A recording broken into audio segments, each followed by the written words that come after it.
Hello friend, एठी देखंतु आपणकर ओपीटीसीएल बा Odisha power transmission corporation limited तरफ वैकेंसी आसीची। तबे सांग माने एठी आपण देखि परथबे कि स्टार्टिंग डेट जहा कि 7 डिसेंबर 2020 वर्तमान सुधा स्टार्टिंग होई सारिची एवं एप्लिकेशन लास्ट डेट देखंतु 28 डिसेंबर 2020 रहिची।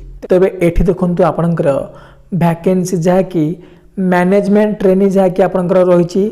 एसी रे 3टी, एसटी रे 6टी, एससीबीसी रे 2टी, जनरल रे 20टी एवं टोटल जहा कि 31टी वैकेंसी आपणकर बाहरिची। तबे सांग माने नेक्स्ट देखंतु आपणकर सैलरी जहा कि रहिची 50,000 टंका पर मंथ। तबे सांग माने आपणकर क्वालिफिकेशन देखंतु एमटी इलेक्ट्रिकल बा मैनेजमेंट ट्रेनी इलेक्ट्रिकल देखंतु क्वालिफिकेशन आपणकर डिग्री करथिबा निहाती जरूरी जहा कि आपणकर इलेक्ट्रिकल ब्रांच रे। तेबे आपणकर जदि 60% एभव मार्क अछि तेबे आपण ए जॉब टिकू अप्लाई करिया पय समर्थ अटंती। तेबे फ्रेंड्स आपणकर एज जहा कि 21 वर्ष रु 32 वर्ष भितर होइतिबा निहाती जरूरी। तेबे जदि आपण एससी एसटी किंबा एससीबीसी होइथांती तेबे आपणकर 5 वर्ष रिलैक्सेशन रहिबो। तेबे जदि आपण ओमेन होइथांती तेबे आपणकर 5 वर्ष रहिबो एवं जदि आपण पीडब्ल्यूडी कैंडिडेट होइथांती तेबे आपणकर 10 वर्ष एज रिलैक्सेशन रहिबो।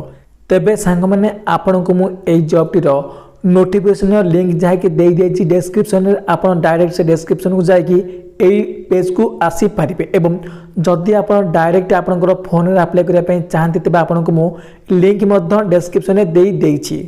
तेबे आपण से लिंक रे क्लिक करी डायरेक्ट आपणकर ऑनलाइन एप्लिकेशन फॉर्म को जाई पारिबे एवं आपण मध्ये आपणकर फोन रे अप्लाई करी पारिबे।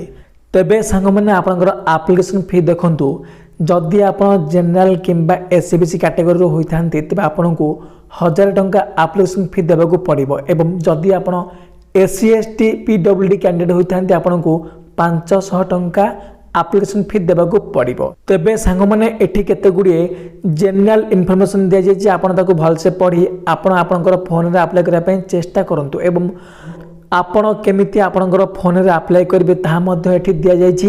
आपण ए पॉइंट गुडी को पढ़ी आपनकर फोन रे मध्ये अप्लाई करी पारिबे। तेबे सांग माने जदि आपण ए जॉब को अप्लाई करिया पय चाहंती आपण अप्लाई करबा सहित आपनकर संग मानको को मध्ये शेयर करंतु। तेबे आज वीडियो को मैं करुछि। रोची नमस्कार, जय जगन्नाथ।